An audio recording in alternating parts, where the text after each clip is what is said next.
Genesis chapter 15, verse 1 to 9.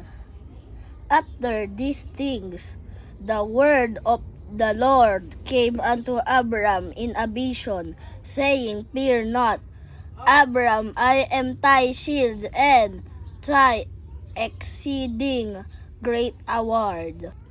And Abram said, Lord God, what wilt thou give me, seeing I go childless, and the steward of my house is this Eliezer of Damascus? And Abram said, Behold, to me thou hast given no seed, and lo, one born in my house is mine heir. And behold, the word of the Lord came unto him, saying, This shall not be thine heir, but he that shall come forth out of thine own bowels shall be thine heir.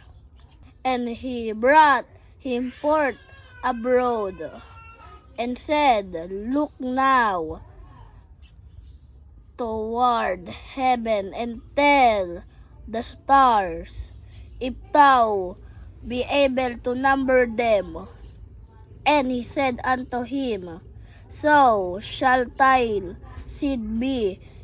And he believed in the Lord, and he continued it to him for righteousness. And he said unto him, I am the Lord that brought thee out of Ur of the Chaldees, to give thee this land to inherit it. And the Lord said, Whereby shall I know that I shall inherit it?